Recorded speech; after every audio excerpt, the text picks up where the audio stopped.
Hello दोस्तों, मैं हूं फजर आफ्ताब और आप देख रहे हैं हमारा channel learn about pharmacy MRG। तो दोस्तों, आज हम बात करेंगे जॉन्डिस के बारे में, यानी पीलिया के बारे में। पीलिया क्या होता है, उसका कारण क्या है, उसका लक्षण क्या है और उसका इलाज क्या है, तो सब कुछ जानेंगे इस वीडियो में। तो आगे बने रहिए दोस्तों। तो इसके बारे में पहले तो ये समझना चाहिए कि पीलिया होता क्या है। तो ये लीवर की डैमेज की वजह से होता है। लीवर में बनता है एक केमिकल दोस्तों, जिसका नाम है बिलिरुबिन, जो हमारे खाने को डाइजेस्ट करने में मदद करता है। और जब भी लीवर में कुछ डैमेज होता है तो बिलिरुबिन इतनी बनने लगती है कि पूरा बॉडी में बिलिरुबिन फैल जाता है। और इससे होता क्या है, हमारा स्किन पीला होने लग जाता है, हमारा आँख पीला हो जाने लगता है और यूरिन का कलर पीला हो जाता है और सब जगह बिलिरुबिन बढ़ जाता है। और ये बीमारी बहुत कॉमन है, स्पेशली गर्मियों के दिनों में। तो ये बीमारी को स्पेशली जॉन्डिस बोला जाता है, जिसका कोई हमारे मेडिकल साइंस में खास इलाज नहीं है।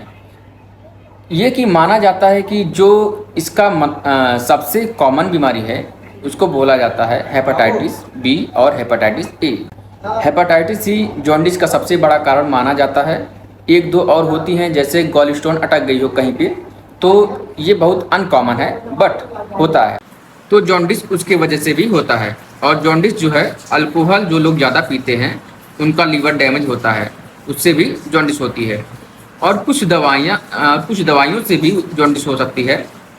पर सबसे कॉमन जो है जॉन्डिस का कारण वो होता है हेपेटाइटिस ए और बी का इन्फेक्शन। हेपेटाइटिस ए इन्फेक्शन कहाँ से आती है? जो हम खाना खाते हैं, पानी पीते हैं, अगर वो कंटामिनेटेड है और अगर किसी को पहले से हेपेटाइटिस है और कोई उसके स्टूल में टच हो गया और फिर खाना आपके पास आ गया, उसके लिए बोला जाता है कि रास्ते में जो खाना बिकता है इसमें कवर नहीं होता है और जो पानी मिलता है उसको ना पिया जाए। सबसे बड़ा जॉन्डिस अवॉइड करने का तरीका माना जाता है कि आप खाना और पीना, तो जो रास्ते में मिलता है, धूल धुआं में स्ट्रीट फूड मिलता है, उनमें जॉन्डिस का सबसे बड़ा असर पड़ता है। तो आपने देखा होगा कई जगह ठेलों पे मिलता है पानी पूरी, पकौड़ा, तमाम चीज़ें ऐसे हैं जो आप लोग खा लेते हो, जो कंटामिनेटेड होता है, जिसकी वजह से आपको जॉन्डिस होने का खतरा रहता है। तो जॉन्डिस का प्रिवेंशन यानी बचाव का नंबर 1 तरीका है कि आप पानी को पूरा साफ़ सुथरा स्वच्छ रखें, या तो RO का हो या फिल्टर हो, या तो फिर आप जैसे भी आप अपने घर में साफ़ सफाई कर सकते हो उस तरीके से आप करके साफ़ सफाई रखें, या फिर बॉइल्ड पानी आप पिएं। तो जॉन्डिस में सबसे बड़ी तकलीफ़ें क्या होती हैं, जिसको हम साइन एंड सिम्टम बोलते हैं। तो तकलीफ़ होता है वोमिटिंग और न्यूजिया। खाने में भूख नहीं लगता, खाने में कुछ भी खाने जाओ तो वोमिटिंग सा लगता है। और एक बहुत बड़ा प्रॉब्लम है, मरीज़ को न्यूट्रिएंट्स कैसे पहुंचाया जाए।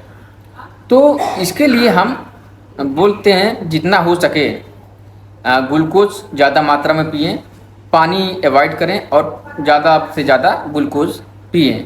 और भी सिम्टम्स हैं, जैसे कि पेट में दर्द होता है और स्किन में खुजली होने लगती है और जो है यूरिन का कलर पीला होने लगता है। तो ये सब है दोस्तों जॉन्डिस का साइन और सिम्टम। तो डायग्नोसिस यानी जांच की बात करें कि अगर आपको जॉन्डिस है तो इसमें कौन कौन सा टेस्ट आप कर सकते हैं जिससे आपको पता लग सके कि आपको जॉन्डिस है। तो उसके लिए सबसे पहले जो है लीवर फंक्शन टेस्ट करके होता है, जिसमें ब्लड लेके लैब टेस्ट के लिए भेज देते हैं। और बिलिरुबिन कितना है, और अगर बिलिरुबिन बढ़ रही है तो जॉन्डिस का डैमेज होता जा रहा है। तो आप बिलिरुबिन को भी मॉनिटर कर सकते हो।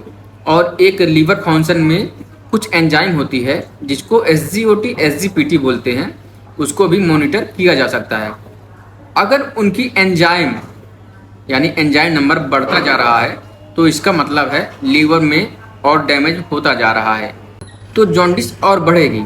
और जिस दिन से ये एंजाइम कम होने लगता है तो पता चलता है कि अब जॉन्डिस कंट्रोल हो रहा है।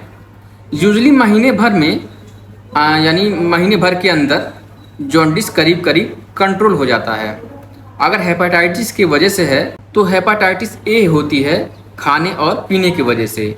और अगर हेपेटाइटिस बी होती है, कभी कोई मान लीजिए कभी कोई ब्लड डोनेशन कर दिया है या आपको ब्लड दिया गया है जिसमें हेपेटाइटिस बी है, तो इससे भी आपको हो सकता है।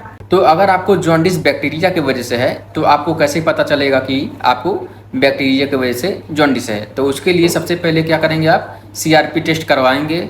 अगर सीआरपी टेस्ट पॉजिटिव आती है तो आपको 99% चांस है कि आपको बैक्टीरिया की वजह से जॉन्डिस है।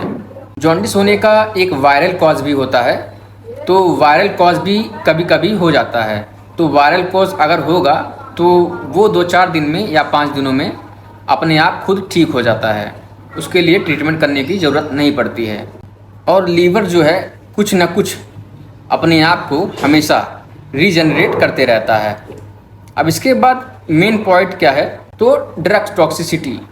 कहने का मतलब ये है, अगर आप ऐसी कोई मेडिसिन खा रहे हैं पहले से, या कभी कभी ऐसा होता है, आपने देखा होगा किसी बीमारी में एंटीबायोटिक्स जितना ज़रूरत नहीं है उनको दे दिया जाता है, जिससे क्या होता है आपका लीवर इफेक्ट हो जाता है और जिसके कारण आपको पीलिया या जॉन्डिस हो जाता है। तो ट्रीटमेंट इसमें क्या दिया जाएगा?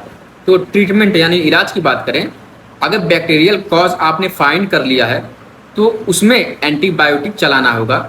अब कौन सा एंटीबायोटिक आपको चलाना है जिससे आपको रिजल्ट मिल जाए? तो उसके लिए आपको मेट्रोनिडाजोल का टैबलेट 400 mg 3 टाइम सुबह, दोपहर और शाम को देना है। अगर उसके बाद भी आपको क्रोनिक लग रहा हो तो मोनोसेफ एसबी इंजेक्शन 1 ग्राम ओडी स्टार्ट कर सकते हैं। और अगर समस्या ज़्यादा लग रहा हो दोस्तों तो सुबह शाम दे सकते हैं। और अगर आपको वायरल इन्फेक्शन की वजह से जॉन्डिस है तो वायरल इन्फेक्शन का कोई भी विशेष इलाज नहीं होता है, वो अपने आप खुद ब खुद ठीक हो जाता है दोस्तों, उसको इलाज करने की ज़रूरत नहीं करना पड़ता।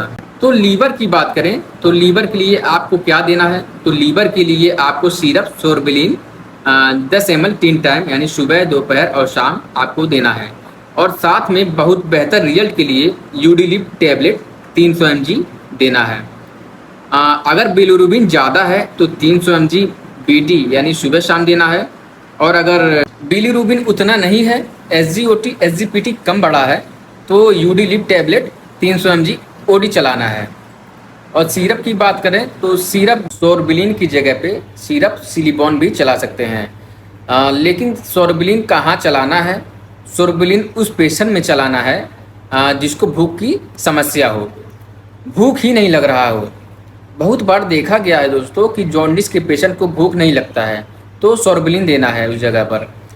दोनों भी दे सकते हैं दोस्तों, लेकिन क्रोनिक कोर्स में दे सकते हैं। और भूख कम लग रहा हो तो सोरबिलिन स्टार्ट कर सकते हैं। और अगर भूख की समस्या नहीं है तो आप सिलिबॉन दे सकते हैं।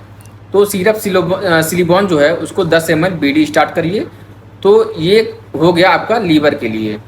अब आपको क्या देना है? अब आपको कैप्सूल बिकोसूल देना है सुबह शाम, और जो है कैप्सूल पेंटॉप सुबह शाम खाली पेट आप दे सकते हैं।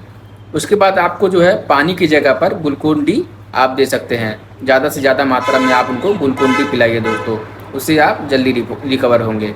और जो ट्रीटमेंट हमने बताया है दोस्तों, वो ट्रीटमेंट जो है मात्र 10 दिन तक चलाएंगे।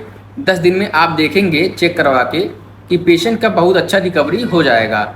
जितना भी बिलिरुबिन बढ़ा है 50% तो ज़रूर ही ठीक हो जाएगा दोस्तों। अब दवा जो है कितने दिन के लिए लेना है, तो इसका निर्धारित समय नहीं होता है दोस्तों, जब तक आपका पीलिया नॉर्मल ना हो जाए। अगर आपका पीलिया जो है पूरी तरह से नॉर्मल हो जाता है तो उसके बाद भी आपको ये लीवर की जो मेडिसिन होती है 10 दिन तक ज़रूर चलाना होता है। और एंटीबायोटिक जो है 5 दिन के लिए 1 ग्राम सुबह शाम चलाएंगे। और मेट्रोनिडाजोल जो टैबलेट हमने बताया है वो 10 दिन के लिए चलाएंगे, वो भी 3 टाइम सुबह, दोपहर और शाम। और डाइट में जो है दोस्तों, डाइट में आप पपीता ज़्यादा इस्तेमाल करिए, गन्ने का जूस पीजिए। और जो है अगर ये सब नहीं मिल रहा है तो आप केवल ग्लूकोज डी इस्तेमाल कर सकते हैं, जिससे आपको जल्दी रिकवरी मिलेगी दोस्तों। तो दोस्तों मिलते हैं नेक्स्ट वीडियो में। और दोस्तों जाने से पहले एक आपको बात बता देता हूँ कि कोई भी दवा जो हमने आपको बताया है बिना डॉक्टर की सलाह से आप अपने खुद से इस्तेमाल ना करें दोस्तों, ये आपके लिए घातक हो सकता है और गंभीर साइड इफेक्ट हो सकती है दोस्तों। तो मिलते हैं दोस्तों।